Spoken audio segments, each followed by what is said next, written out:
우리 주님의 탄생을 같이 함께 기뻐하면서 감사 예배로 하나님께 올려드리겠습니다. 찬송하겠습니다.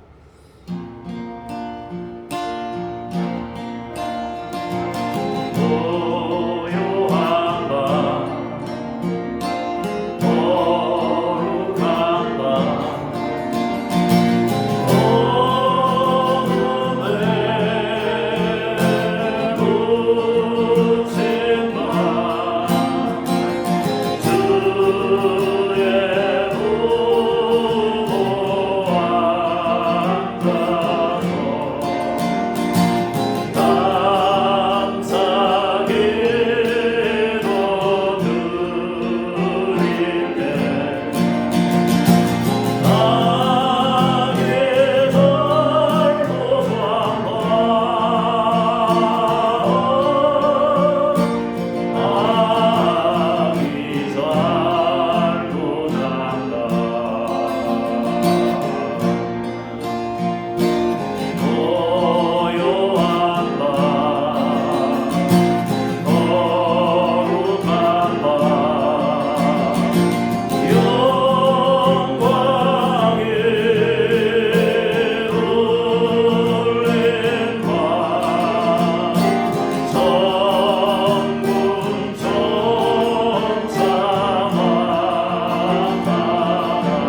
주시니라.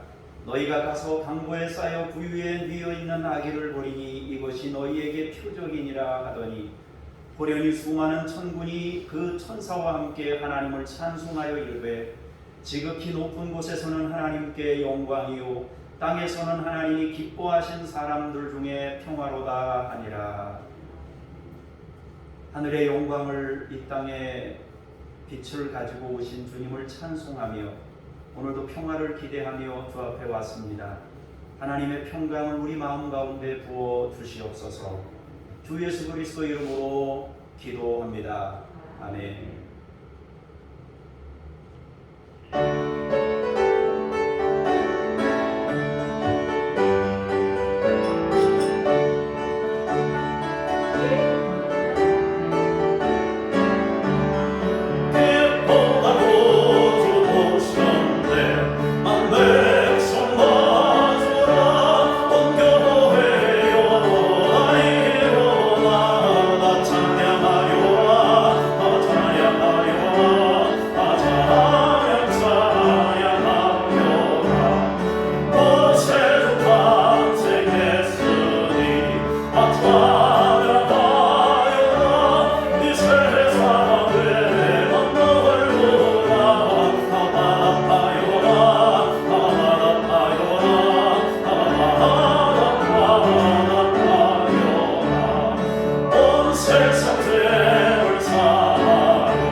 너는 나 외에는 다른 신들을 내게 두지 말라.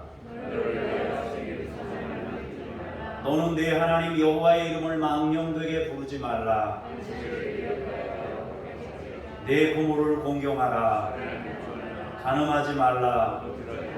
내 이웃에 대하여 거짓 증거하지 말라. 아멘. 참회의 기도로 함께 기도하겠습니다. 인간의 몸을 입고 이 땅에 오신 예수님의 생애를 묵상하며 우리의 죄를 고백합니다. 저희는 말구유 오신 예수님처럼 낮아지지 못했습니다. 가난하고 비천한 자들을 섬기셨던 예수님처럼 이웃 사랑을 실천하지 못했습니다. 예수님께서는 아무든지 나를 따라오려거든 자기를 부인하고 자기 십자가를 지라 하셨건만 저희는 깃털같이 가벼운 짐도 지려고 하지 않았고 주님의 몸된 교회를 위하여 헌신하는 일에 게을렀습니다. 입술로는 예수님을 따르는 제자라 말하면서도 행실로는 예수님을 닮아가는 모습이 보이지 않았습니다. 예수님을 버리고 고난의 현장에서 도망갔던 제자들처럼 저희도 십자가에서 피 흘리는 주님 곁에 머물러 있지 못했습니다. 성탄절 아침에 드리는 우리의 회개를 받으시고 용서하여 주옵소서. 예수님의 이름으로 고백의 기도를 드립니다. 아멘. 개인적인 죄를 침묵으로 기도하겠습니다.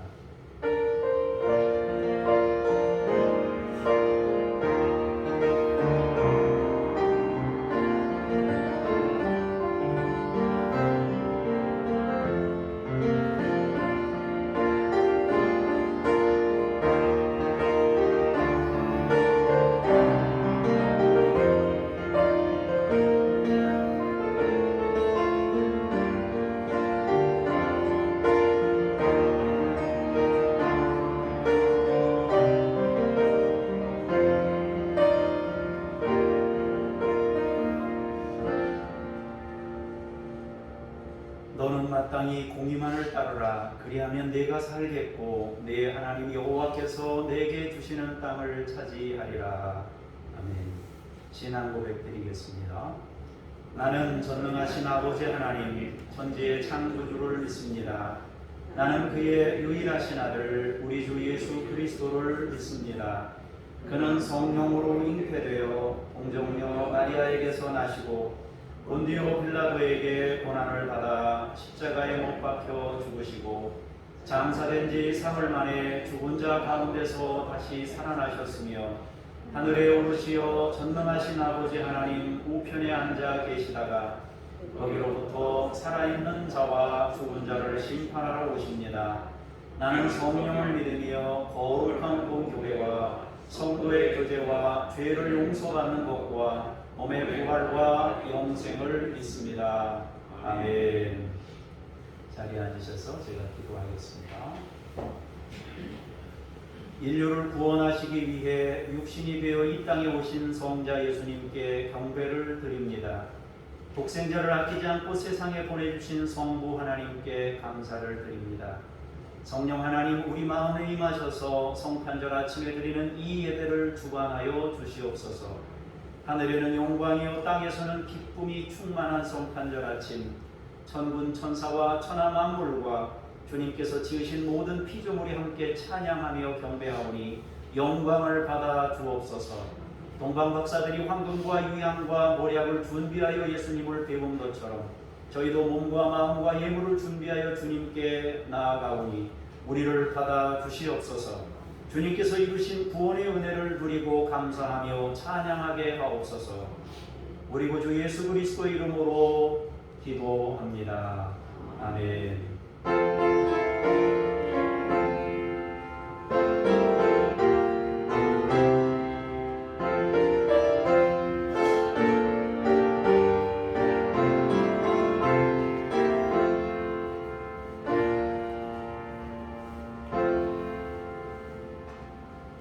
하나님 말씀 앞으로 나아가면서 쇠마 찬송 같이 부르시겠습니다.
하나님의 말씀을 받습니다. 요한복음 1장 1절에서 5절까지의 말씀을 먼저 박무숙 권사님께서 봉독해 주시겠습니다. 태초에 말씀이 계시니라. 이 말씀이 하나님과 함께 계셨으니 이 말씀은 곧 하나님이시니라. 그가 태초에 하나님과 함께 계셨고 만물이 그로 말미암아 지은 바 되었으니 지은 것이 하나도 그가 없이는 된 것이 없느니라. 그 안에 생명이 있었으니 이 생명은 사람들의 빛이라. 빛이 어둠에 비치되 어둠이 깨닫지 못하더라. 아멘. 주님께 감사합니다. 연이어서 6절부터 13절까지의 말씀을 김미란 권사님께서 봉독해 주시겠습니다. 하나님께로부터 보내심을 받은 사람이 있으니 그의 이름은 요한이라. 그가 정언하러 왔으니 곧 빛에 대하여 정언하고 모든 사람이 자기로 말미암아 믿게 하려 함이라. 너는 이 빛이 아니요 이 빛에 대하여 정언하러 온 자라. 참 빛곧 세상에 와서 각 사람에게 비추는 빛이 있었나니 그가 세상에 계셨으며 세상은 그로 말미암아 지은 바 되었으되 세상이 그를 알지 못하였고 자기 땅에 오매 자기 백성에 영접하지 아니하였으나 영접하는 자 곧 그 이름 믿는 자들에게는 하나님의 자녀가 되는 권세를 주셨으니 이는 형통으로 육적으로나 사람의 뜻으로나 뜻으로 나지 아니하고 오직 하나님께로부터 난 자들이니라. 아멘. 주님께 감사합니다. 14절부터 연이어서 공독하겠습니다. 말씀이 육신이 되어 우리 가운데 거하시며 우리가 그의 영광을 보니 아버지의 독생자의 영광이요 은혜와 진리가 충만하더라. 요한이 그에 대하여 증언하여 외쳐 이르되 내가 전에 말하기를 내 뒤에 오시는 이가 나보다 앞선 것은 나보다 먼저 계시니라 한 것이 이 사람을 가리킴이라 하니라. 우리가 다 그의 충만한 데서 받으니 은혜 위에 은혜로라. 율법은 모세로 말미암아 주어진 것이요 은혜와 진리는 예수 그리스도로 말미암아 온 것이라. 본래 하나님을 본 사람이 없으되 아버지 품속에 있는 독생하신 하나님이 나타내셨느니라. 아멘. 주님을 찬미합니다. 아멘.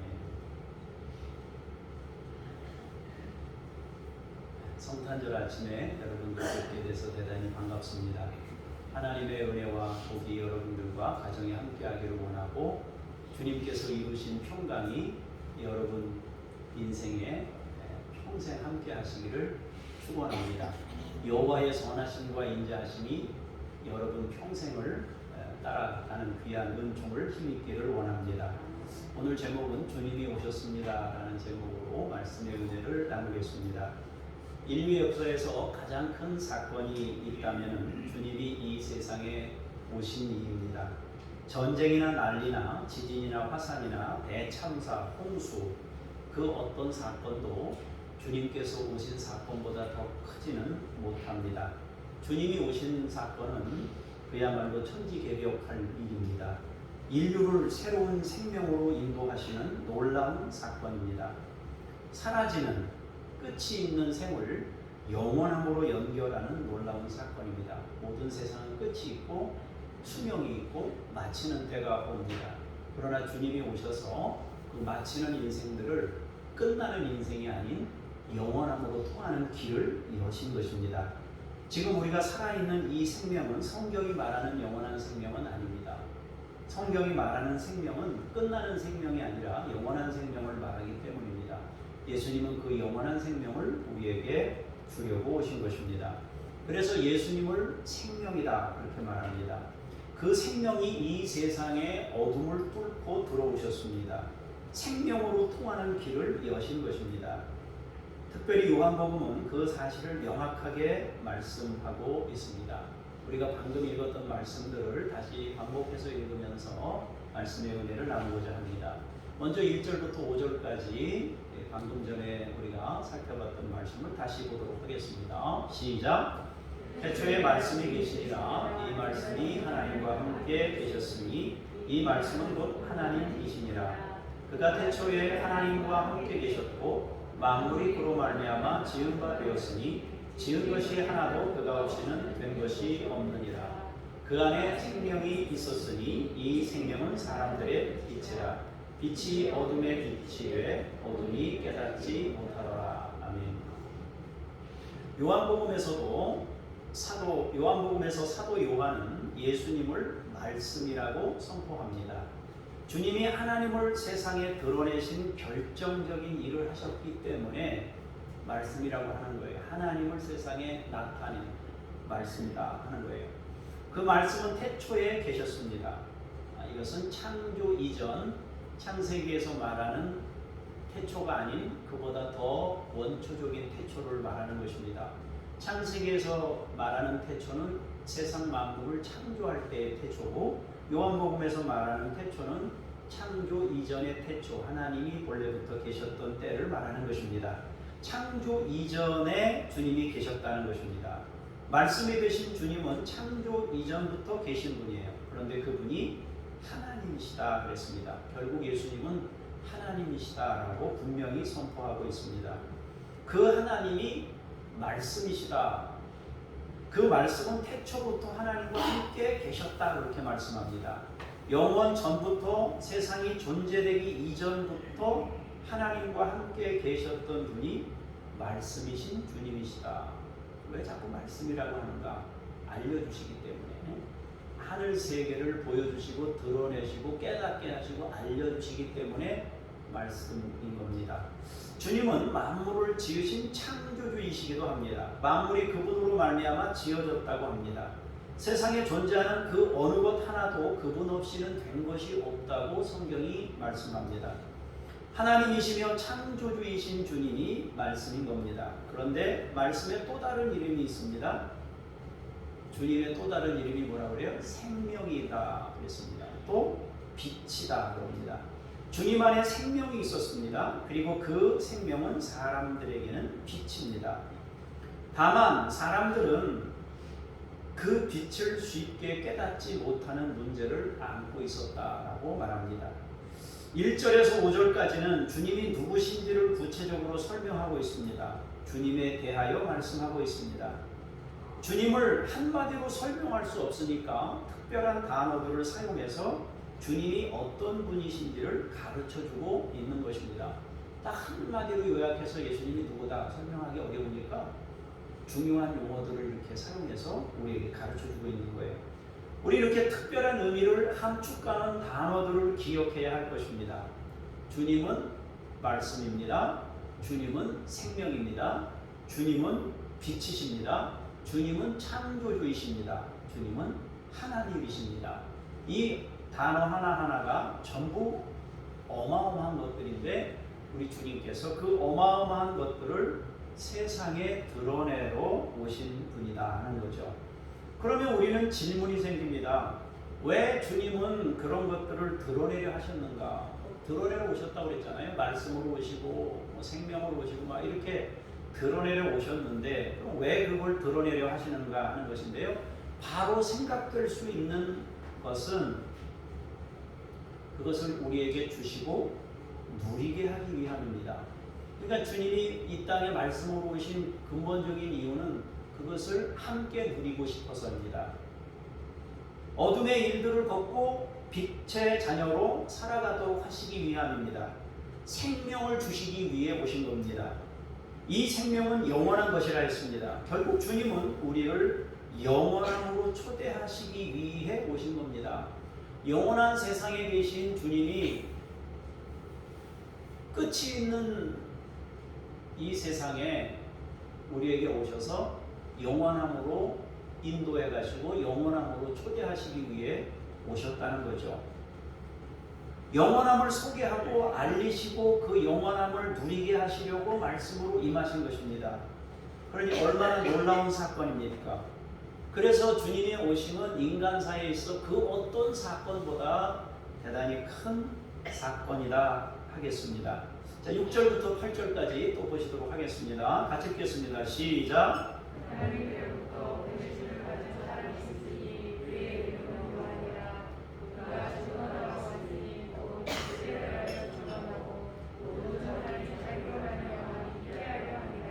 그는 이 빛이 아니요 이 빛에 대하여 증언하러 온 자라. 아멘. 자, 말씀이신 주님이 하늘 세상을 알리시기 위해 빛과 생명으로 오실 때 엄청난 간격을 메우고자 충격을 완화하기 위해서 하나님께서 세우신 사람이 있었습니다. 그 세우신 사람이 바로 세례 요한입니다. 이 성경을 요한복음을 쓴 성령의 감동으로 요한복음을 쓰신 분은 사도 예수님의 제자 요한이고 예수님의 그 길을 예비하는 자로서 하나님께 쓰임 받았던 사람은 세례 요한입니다. 아까 새벽에 잠깐 여러분들에게도 말씀을 드렸습니다마는 구약 성경에 보면 예수님에 대해서 초림 예수와 재림 예수가 혼재되어서 예언되어 있습니다. 그런데 사람들은 기본적으로 성경을 읽을 때 혹은 하나님의 말씀을 들을 때 선별적으로 내가 듣고 싶은 거, 내가 원하는 것을 듣기를 원합니다. 여러분, 우리가 길을 지나갈 때도요, 똑같은 길을 지나가도 어떤 사람은 이걸 봤는데 다른 사람은 또 다른 걸 봅니다. 그래서 사람들은 자기가 원하는 것만을 받아들이려는 속성을 가지고 있습니다. 예수님이 초림제로 오신 것은 우리에게 평화를 선포하고 희생을 가르치고 천국으로 통하는 문을 알려주시기 위해서 오신 거예요. 재림 예수는 아직 안 오셨지만 주님이 오시면 이 심판하러 오시는 것이잖아요. 그런데 사람들의 입장에서 보면 고난받는 사람들 입장, 특별히 식민지로 압제받는 이스라엘 백성들 입장에서는 초림 예수가 희생의 주님으로 오셨다는 것을 이 사람들은 받아들이고 싶지 않은 거예요. 왜냐하면 지금 식민지로 고통당하고 있는데 심판하러 오셔가지고 저 로마 당국도 그렇고 우리를 압제하는 세력들을 다 심판하시고 다 물리치시고 몰아내고 우리를 구원하시지, 이 생각으로 가득 차 있었기 때문에 구약 성경에 초림 예수와 재림 예수를 주님이 하나님께서 말씀으로 보여주셨지만 선별적으로 자기들이 받아들이고 싶은 것만, 고난받는 예수는 거부하고 심판하는 예수, 구원하는 예수만 생각했단 말입니다. 그러다 보니까 예수님의 말씀을 받아들이지 못하는 거예요. 가뜩이나 하늘나라의 세계와 이 세상 세계의 그 격차가 너무 커서 그걸 메워야 되는데, 그걸 메우는 상황에서 또 이스라엘 백성들의 현재 처해져 있는 위치가 예수님의 그것을 받아들이기가 너무 어려웠던 거죠. 그래서 세례 요한을 통해서 하나님께서 그 간격을 메우는 역할을 한 것입니다. 그가 바로 세례 요한이에요. 그는 하나님께로부터 보내심을 받은 사람입니다. 그는 증언의 사명을 안고 이 땅에 왔습니다. 그는 빛에 대하여 증언하러 왔습니다. 그는 모든 사람이 자기를 통해 그 빛을 믿도록 하는 사명을 받은 겁니다. 그는 빛이 아니라고 합니다. 그는 빛에 대하여 증언하러 온 자입니다. 바꾸면 그는 반사된 빛이고 조명된 빛으로 오신 겁니다. 마태복음 5장에서 주님은 제자들을 향해 뭐라고 말씀했습니까? 너희는 세상의 빛이다. 너희는 세상의 소금이다 라고 말씀했습니다. 그것은 자체적으로 발현되는 빛이 아닙니다. 반사된 빛을 의미합니다. 주님을 전하는 자라는 의미일 것입니다. 요한도 마찬가지입니다. 세례 요한에게 빛이 있는 것이 아닙니다. 빛은 오직 주님이십니다. 요한은 그 빛에 대하여 증언하고 나타내기 위해서 보내졌던 자입니다. 사람들로 하여금 빛을 믿어 생명에 이르게 하기 위해 보내진 자입니다. 믿음으로 이끌기 위해 보내진 사명자가 바로 요한인 것입니다.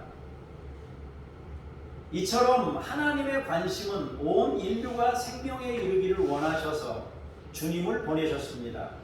그리고 그 주님을 쉽게 믿고 받아들일 수 있도록 세례 요한을 먼저 보내셔서 예수님과 가까워질 수 있도록 그 간격을 좁히는 일을 했습니다. 하나님은 알리시고 드러내시고 나타내심으로 사람들이 영원함으로 인도되기를 원하셔서 그렇게 하신 것입니다. 하나님은 사람들에게 하늘 세계를, 하나님 자신을, 구원과 영원함을, 생명과 빛을 나타내셨던 것입니다. 그렇다면 사람들은 그 예수를 어떤 반응으로 대했는가 하는 것입니다. 자, 9절에서 13절을 보도록 하겠습니다. 시작. 곧 세상에 와서 각 사람에게 비추는 빛이 있었나니 그가 세상에 계셨으며 세상은 그로 말미암아 지은 바 되었으되 세상이 그를 알지 못하였고 자기 땅에 오매 자기 백성이 영접하지 아니하였으나 영접하는 자 곧 그 이름을 믿는 자들에게는 하나님의 자녀가 되는 권세를 주셨으니 이는 혈통으로나 육정으로나 사람의 뜻으로 나지 아니하고 오직 하나님께로부터 난 자들이니라. 아멘. 참 빛 되신 주님께서 세상에 오셨습니다. 그리고 사람들에게 빛을 비추셨습니다. 주님은 성육신, 즉 인간의 몸을 입으심으로 빛을 비추셨습니다. 자신의 삶으로 빛을 비췄습니다. 치유와 기적으로 빛을 비추셨습니다. 우리가 사용하는 언어로 빛을 비추셨고, 말씀을 드러내시고 가르치시고 다양한 방식으로 어둠 속에 빛을 비춰 주셨습니다. 주님은 세상을 지으신 창조주이셨습니다. 그러나 세상은 주님을 알지 못했다고 합니다. 주님은 자신이 지으신 땅에 오셨는데 정작 자기 백성들은 영접하지 않았습니다. 왜 사람들은 영접하지 않았을까요? 자기들 생각하는 방식으로 주님이 말씀하지 않았기 때문입니다. 자기들이 이해하는 축복과 다른 축복을 말씀하셨고, 자기들이 생각하는 성공과 다른 성공을 주님이 말씀하셨기 때문입니다. 그렇다고 주님을 모두가 거부한 것은 아닙니다. 어떤 이들은 영접하는 자들도 있었습니다. 하나님께서는 영접하는 자들에게 자녀가 되는 권세를 주셨습니다. 영접은 주님의 이름을 믿는 자들입니다. 주님의 이름을 세 가지로 표현하자면 예수, 임마누엘, 그리스도입니다. 예수님은 구원이라는 의미가 있습니다. 임마누엘은 함께라는 의미가 있습니다. 그리고 그리스도는 직분을 의미합니다. 왕, 제사장, 선지자를 말하는 것입니다. 사람들이 주님을 구원주로 모실 때 구원을 누립니다. 임마누엘로 고백할 때 그분과 함께하는 은혜를 누립니다. 그리스도로 고백할 때 하나님의 말씀을 주시고 우리의 죄 문제를 해결하시고 우리의 모든 부분을 책임져 주시는 왕이 되십니다. 책임져 주시는 왕, 죄 문제를 해결해 주시는 제사장, 하나님의 말씀을 증언해 주시는 선지자로서 주님은 우리 곁으로 오신 겁니다. 자녀됨의 권세는 믿음으로 바로 주어집니다. 주님을 영접하는 순간 이루어집니다. 자녀에게는 상속이 주어집니다. 우리 아버지 하나님의 집에 들어갈 수 있습니다. 그리고 나의 필요를 말할 수 있게 됩니다. 여러분에게 말씀드렸다시피 기도할 권리, 천국에 들어갈 수 있는 권리, 하나님의 뜻을 알 수 있는 권리가 주어집니다. 종합하자면 하나님의 것을 모두 누릴 수 있는 권리가 주어지는 것입니다. 천국은 누구의 것이라고 합니까? 침노하는 자의 것이다 그랬습니다. 왜 주님께서 그 많은 단어를 다 놔두고 침노라는 단어를 써가지고 천국은 침노하는 자의 것이라고 말씀했겠습니까? 사랑하는 여러분, 하나님의 것은 열려져 있습니다. 개방되어 있는 겁니다. 개방되어 있어요. 그래서 누구나 가서 가져오면 되도록 하나님이 완전히 개방해 놓으신 거예요. 그래서 아무리 약한 사람도, 아무리 보잘것없는 사람도 침노해서 가져가면 돼요. 그렇게 우리 주님의 구원과 주님의 은혜와 주님의 복이라는 것은 완전히 개방돼서 우리에게 허락된 것입니다. 그래서 결국 하나님의 것을 모두 누릴 수 있는 권리가 주어지는 거예요. 영접하는 자. 자녀의 권세란 바로 권리를 의미하는 것입니다. 하나님께로부터 주어지는 권리를 얻게 되는 것입니다. 영접하는 자에게, 믿는 자에게는 그 권리를 주십니다. 자, 예수님께서 우리에게 예수님의 이름을 주셨습니다. 지금까지는 너희가 내 이름으로 아무것도 구하지 아니하였으나 구하라. 그리하면 아들이니 너희 기쁨이 충만하리라. 요한복음 16장 24절에 우리에게 말씀해 주셨습니다. 하나님의 자녀가 되는 일은 혈통으로나 육정으로나 사람의 뜻으로 나는 것이 아닙니다. 하나님의 자녀는 육신의 출생과는 다른 것입니다. 하나님으로부터 태어나는 것입니다. 하나님으로부터 태어나는 것입니다. 어찌 보면 그것은 변화입니다. 다른 사람이 되는 일입니다. 가치가 달라지고 바라보는 방향이 달라지는 일입니다. 삶의 목적이 바뀌는 것입니다. 왜냐하면 생명을 보았기 때문입니다. 생명을 보고 빛을 보고 체험한 사람은 영원함을 향해 갑니다. 하나님으로부터 태어난 사람은 모두 그렇게 됩니다. 이 땅에 있는 것이 필요하죠. 없으면 못 사니까. 그렇지만 그것을 안고 가지만 그것을 안고 가면서도 우리의 시선은 영원함에 있는 겁니다.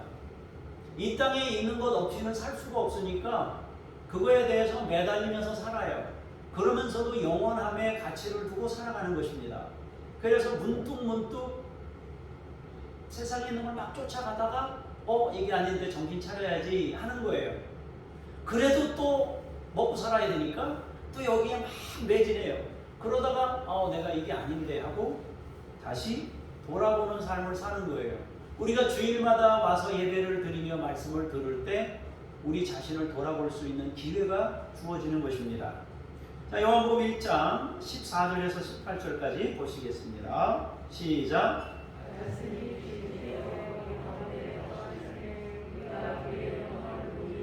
아버지의 독생자의 영광이요 은혜와 진리가 충만하더라. 요한이 그에 대하여 증언하여 외쳐 이르되 내가 전에 말하기를 내 뒤에 오시는 이가 나보다 앞선 것은 나보다 먼저 계심이라 한 것이 이 사람을 가리킴이라.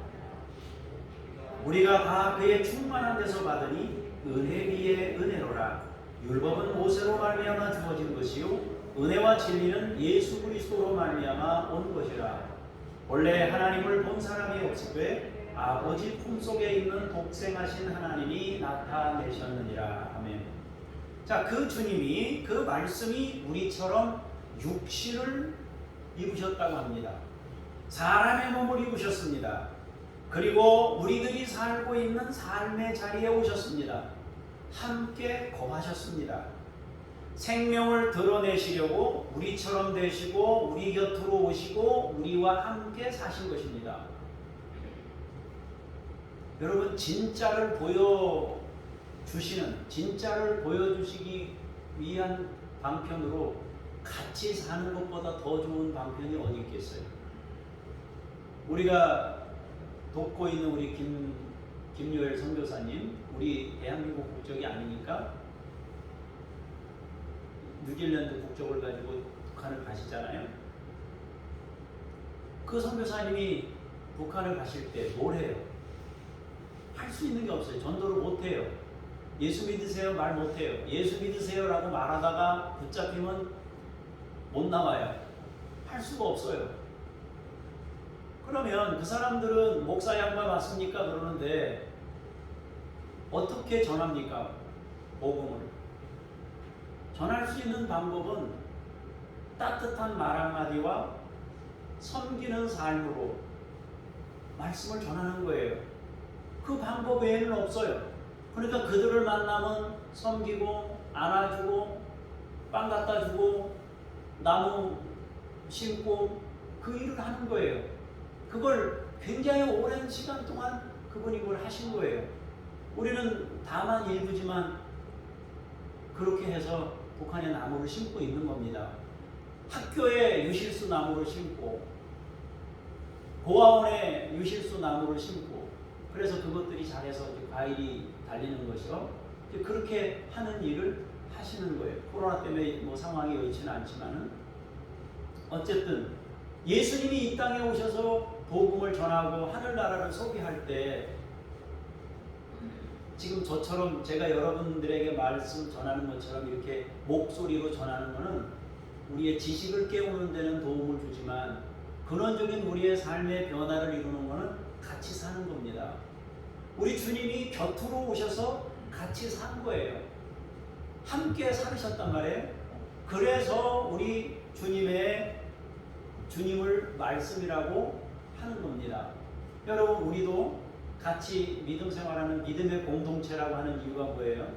같이 살면서 삶 속에서 같이 보면서 주의 말씀을 듣고 보고 배우는 것입니다. 함께 사는 방법으로 빛을, 생명을 드러내신 말씀이 예수님입니다. 그렇게 주님이 낮아지심으로 눈높이로 우리에게 다가오셔서 드러내시자 주님의 사람들이 말씀을 보게 된 것입니다. 말씀을 본 사도 요한은 주님을 이렇게 표현하고 있습니다. 요한은 주님을 통해 영광을 보았습니다. 주님을 보니 아버지의 독생자의 영광이었습니다. 그리고 주님을 보니 은혜와 진리가 충만했습니다. 이사야서에 보면은 예수님이 볼품이 별로 없대요. 왜소하고 별로 볼품이 없어가지고 사람들이 별로 이렇게 주목해서 보지 않았다는 거 아니에요, 그죠? 그런데 믿음의 사람들이, 이 요한이 예수님을 보니 이분이 진리가 틀림없다는 걸 확인했다는 거예요. 어떻게? 예수님이 보여준 삶이 세상에 어디서도 볼 수 없었던 삶을 주님을 통해 봤다는 거예요, 이분은. 그래서 은혜와 진리가 충만했다는 거예요. 사도 요한은 주님을 통해 은혜가 무엇인지 진리가 무엇인지를 알게 됐다고 고백합니다. 그 주님은 세례 요한을 통해 증언된 분이라고 합니다.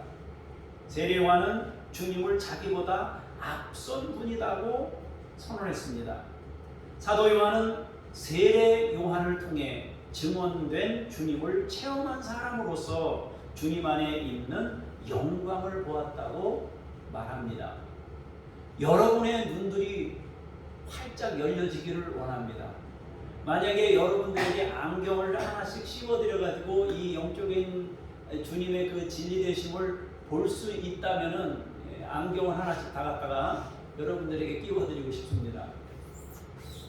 이 영적인 세계, 영광의 세계는 보이는 사람에게 보이는 거예요. 여러분들이 성령의 도우심으로 진리가 보일 수 있기를 바라고 예수 그리스도가 전하시는 그 분명한 가치를 볼 수 있기를 원합니다. 충만한 은혜, 충만한 진리. 여러분, 참기름이면 참기름이지 뭐 진짜 참기름은 뭐고 순 참기름은 뭡니까? 예? 진리면 진리지 무슨 순진리는 뭐예요? 거기다가 또 대순진리는 또 뭡니까? 진리는 진리지. 그런데 여기 충만한 은혜, 충만한 진리면 진리지 뭐 진리라는 거는 모자란 건 진리가 아니잖아요. 근데 뭐 충만한 진리가 있어요. 그죠? 완성이라는 거는 그냥 완성 자체지 충만한 완성이라는 건 없어요. 완성이지 그냥. 끝이란 말이에요. 그러면 은혜는 그냥 은혜고 진리는 그냥 진리지. 은혜라는 건 그냥 최고 주님이 쓸 수 있는 은혜 그 얘기는 그냥 끝난 거예요. 세상에 없는 영원한 하나님의 사랑을 나타낸 표현이 은혜란 말이에요. 그럼 그걸로 끝나야지 뭘 충만한 은혜라고 되냐 하는 거죠. 그럼에도 불구하고 충만한 은혜, 충만한 진리라고 표현하고 있습니다. 왜 그럴까요? 이전까지 세상에서 말하던 은혜의 개념을 넘어서기 때문입니다. 이전까지 말하던 진리하고는 다른 거예요. 그게 세상에서 말하는 은혜가 은혜인 줄 알았어요. 근데 아니었어요. 본질적인 은혜가 따로 있었던 거예요. 본질적인 진리가 따로 있었어요. 그래서 성경을 기록하는, 성령의 감동으로 성경을 기록하는 이분들이 성경을 기록할 때 그 진리와는 다른 거예요. 그래서 충만한 진리, 충만한 은혜. 세상에서 진리라고 말하던 다양한 가르침이나 이론과는 다른 차원의 진리입니다. 그래서 충만이라는 표현을 사용하여서 은혜와 진리를 설명하고 있습니다. 그 충만함은 은혜 위에 은혜입니다. 더해지고 추가되는 은혜라고 합니다. 은혜의 반복입니다. 그럼 왜 은혜 위에 은혜? 아까 말씀드린 대로 은혜면 은혜지 뭘 또 은혜 위에 충만한 은혜에다가 또 무슨 은혜 위에 은혜라고 말할까요? 그것은 영원함을 얻기까지 지속적으로 주어지는 은혜입니다. 다시 말해서 시간 개념이 들어있단 말이에요. 이 은혜 안에 은혜 위에 은혜다. 시간 개념이 그 안에 포함되어서 증언하시는 거예요. 한번 은혜를 베풀었다고 해서 이 사람이 깨닫고 주님의 사람이 되면 얼마나 좋겠어요. 그게 아니란 말이에요. 그러니까 은혜 위에 은혜, 지속, 쉽게 말하면 진행이란 말이에요. 진행. 멈춰있는 게 아니고 살아있는 은혜란 말이에요. 살아있는 은혜. 시간의 개념과 그 생명력 있는 개념이 포함된 단어예요. 영원함을 얻기까지, 우리가 영원함을 얻게 될 때까지 지속적으로 주어지는 은혜입니다. 주님의 제자였던 요한은 주님 안에서 은혜 위에 은혜를 본 것입니다. 우리를 구원하시려는 의지, 지속적이고 구원하시려는 사랑을 체험했습니다. 그리고 그 은혜가 세상에서 이전까지 한 번도 볼 수 없었던 것이었기에 은혜 위에 은혜라고 말씀하고 있는 겁니다. 그러면서 말씀을 이어갑니다. 율법은 모세로부터 온 것이지만 은혜와 진리는 예수 그리스도를 통해서 주어진 것이라고 합니다. 풀어서 설명하자면 모세는 우리의 실제를 알려주었습니다. 우리의 실제가 뭡니까? 여러분과 나의 실체가 뭡니까? 실제가 뭐예요? 여러분과 나의 실제는 죄입니다. 우리의 운명은 죄값입니다. 그것이 우리의 실제예요. 모세는 율법을 통해서 우리의 실체를 마주하도록 한 역할을 했습니다. 우리가 우리의 실제를 알아야 변화가 시작되는 거 아니겠어요? 그래 모세는 율법을 통해서 우리가 죄임을 느낄 수 있도록 가르쳤습니다. 죄가 더한 곳에 은혜가 더욱 넘쳤다고 그러는데 내가 죄인인 줄 아는 것만큼 은혜는 커질 겁니다. 내가 죄인인 줄 모르는 것만큼 은혜는 싸구려가 될 겁니다. 죄인인 줄 아는 사람일수록 겸손해질 겁니다. 내가 죄인인 줄 모르는 사람일수록 목소리가 클 겁니다. 율법은 우리가 죄인임을 느낄 수 있도록 합니다. 그러나 주님은 오셔서 그 죄 문제를 해결하셨습니다. 어찌 보면 율법은 사실을 알려주었지만 운명을 못 바꿔요. 그러나 주님은 사실을 알려준 율법의 해결이라는, 구원이라는 문제 해결로 주님이 오신 겁니다. 그래서 주님의 은혜는 해결의 은혜고 모세를 통해서 주어진 은혜는 우리의 실제를 보게 하는 은혜입니다. 이 둘이 합해져서 결국 어떻게 되는 겁니까? 여러분과 제가 영원함으로 나아가도록 인도하시는 하나님의 그 반복적인 은혜, 지속적인 은혜, 시간이 멈추지 않고 여전히 계속 진행되고 있는 우리에게 주어지는 은혜입니다. 주님은 우리를 포기하지 않으실 겁니다. 우리가 주님의 나라에 완전히 안착될 때까지 우리를 포기하지 않으시고 우리를 계속 깨닫게 하시고 알게 하시고 은혜를 부어주실 겁니다. 어쨌든 모세가 준 율법과 주님의 문제 해결은 같은 선상에 있지만 확연한 차이가 있는 겁니다. 실제를 알려주는 것과 해결하는 건 달라요. 우리는 자녀들에게 모든 것을 다 주고 싶어 합니다. 저도 우리 자녀들에게 모든 것을 다 주고 싶은 마음이 있습니다. 그러나 능력은 없어요. 저의 가장 큰 능력은 주님을 의지하는 것입니다. 자녀들을 위해 가장 큰 도움을 주는 것은 내가 하나님을 만나서 그분의 도움을 힘입고 살아라. 그것이 제가 할 수 있는 가장 큰 최선의 선물입니다. 내게 있는 가장 큰 능력은 그것밖에 없어요. 아이들을 주님께 맡기고 주님의 돌보심을 간구하는 일입니다. 저는 우리 아이들에 대해서 다 아는 것은 아니지만 다른 사람에 비해서 더 많은 걸 알고 있습니다. 그렇지만 능력의 한계 때문에 아이들의 모든 것을 책임져 주지는 못합니다.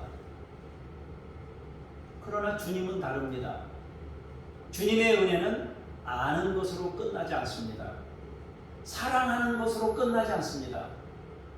책임지고 해결하는 것까지, 감당하시는 것까지 가는 은혜인 분이 우리가 믿는 주님입니다. 문제 해결의 은혜인 것입니다. 생명으로 이끄는 능력이며 은혜이며 진리인 것입니다. 사람 중에 하나님을 본 사람은 없습니다. 그런데 독생하신 주님께서 그 하나님을 세상에 드러냈습니다. 그래서 주님은 말씀입니다. 주님은 말씀이 되셔서 우리 가운데 오셨고 하나님을 나타내셨습니다. 그래서 우리에게 새로운 세상을 보여주신 분입니다. 우리를 영원함으로 이끄시고 우리의 근원적인 죄의 문제를 해결하시는 분입니다. 제자 요한은 우리가 믿는 주님이 바로 그런 분이라고 선포하고 있는 것입니다. 예수님이 누구신지 분명하게 알리고 있는 것입니다. 정리합니다. 사랑하는 성도 여러분, 주님이 오셨습니다. 주님은 생명입니다. 주님은 빛입니다. 주님은 은혜이십니다. 주님은 진리이십니다.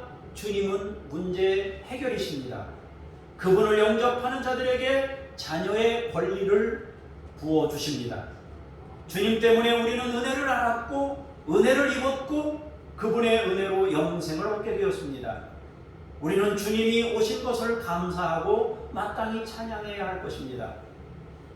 누리고 기뻐하고 감사하고 찬양하고 주님 안에서 주님 품에서 사는 여러분 모두 될 수 있기를 축복합니다. 기도하겠습니다.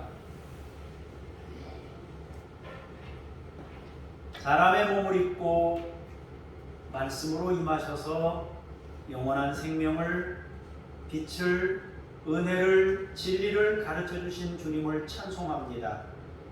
우리의 근원적인 죄의 문제를 알리시는 것뿐만 아니라 해결자로 오셨습니다.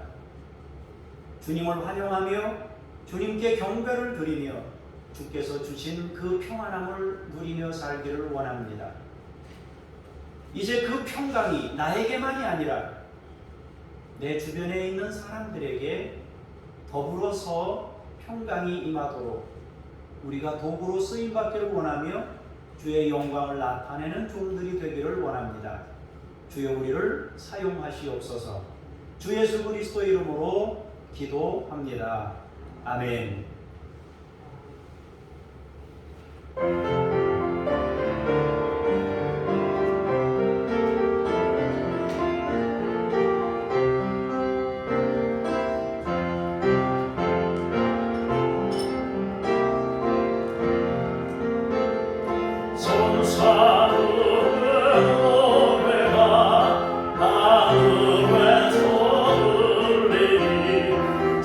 산과를 깊어서 내 안에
박사들이 황금과 유향과 모략을 주께 드린 것처럼 우리도 주님의 나심을 기뻐하며 예물을 구별하여 드립니다. 주께서 받아주시고 우리 평생에 주의 은혜 중에 살도록 함께 하시옵소서. 주 예수 그리스도 이름으로 기도합니다. 아멘. 하늘에 계신 우리 아버지, 아버지의 이름을 거룩하게 하시며 아버지의 나라가 오게 하시며 아버지의 뜻이 하늘에서와 같이 땅에서도 이루어지게 하소서. 오늘 우리에게 일용할 양식을 주시고 우리가 우리에게 잘못한 사람을 용서하여 준 것 같이 우리 죄를 용서하여 주시고 우리를 시험에 빠지지 않게 하시고 악에서 구하소서. 나라와 권능과 영광이 영원히 아버지의 것입니다. 아멘.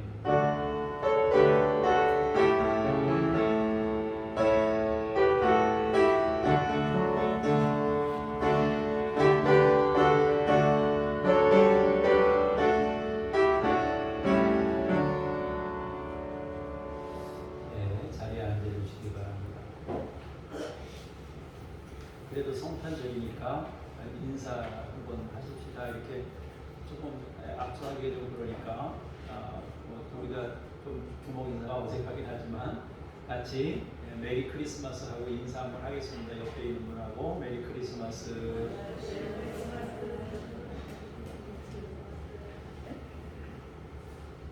성탄절의 주인공은 예수님이십니다. 세상이 이제 상업적인 것과 같이 결부되다 보니까 조금 이제 다른 방향으로 흘러가기도 하지만 우리 주님이 주인공입니다. 복된 성탄을 맞이해서 가정마다 주님의 축복과 은총이 가득하기를 원합니다. 내일 11시에 예배가 있고 또 송구영신 예배도 저녁 11시에 있습니다. 그러니까 여러분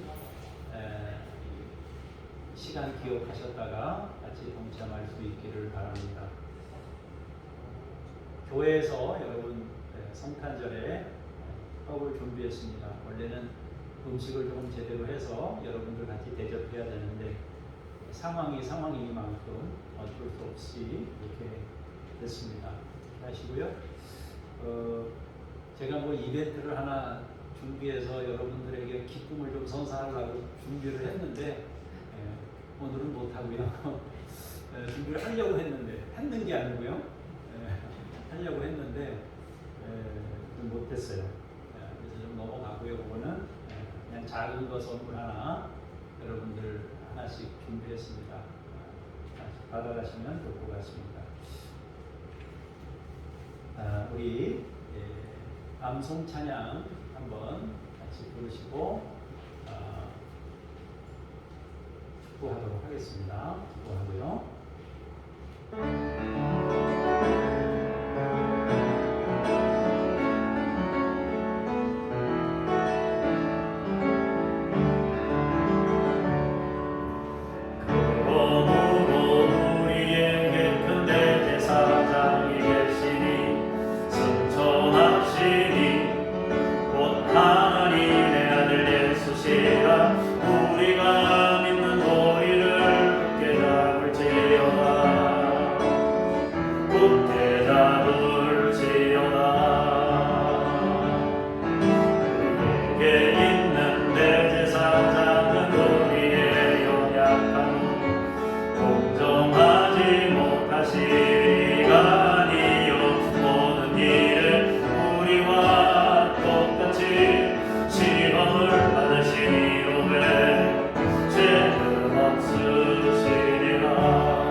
주의 평강을 더 많은 이들이 깨닫고 누릴 수 있기를 원합니다.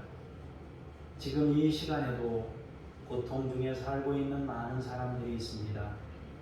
열방의 전쟁이 그치지 않고 때로는 자기가 권력을 손에 쥐고 수없는 사람들을 억압하며 통제하는 그런 방식의 나라들도 세계 도처에 넘쳐납니다.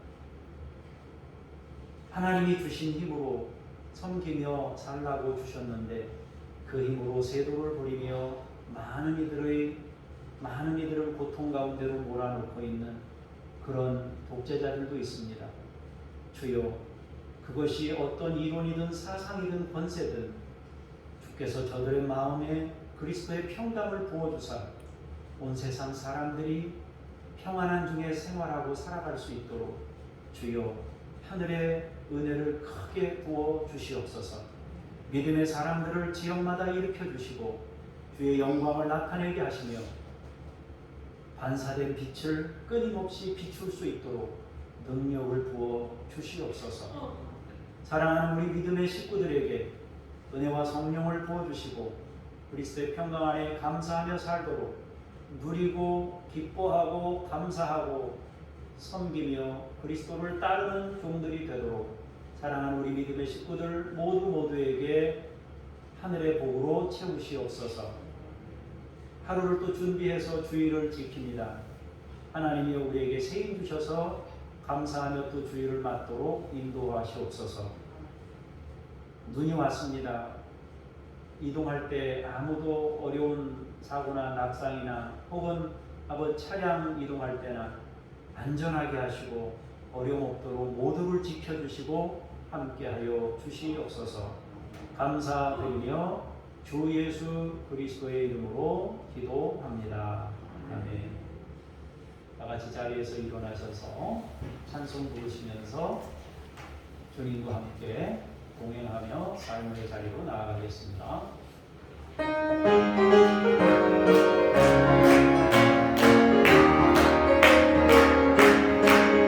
내가 매일 고개에서 내게 행하며 주의 말에 나를 안도하며 내가 주의 눈물을 감는 찬양이여 주의 영이 함께하리라. 성령의 계시네 할렐루야 함께하시네. 길을 걸으며 담는 기뻐하는 것 주의 영이 함께하리라.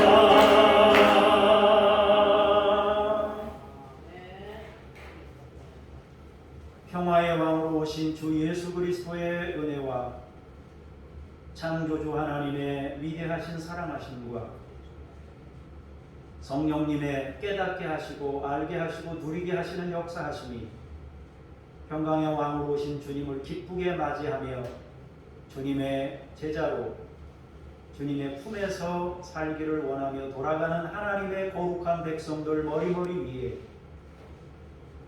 하나님의 교회들 위에 지역과 나라와 열방 위에 이제로부터 영원까지 함께 하시기를 간절히 축원하옵나이다. 아멘.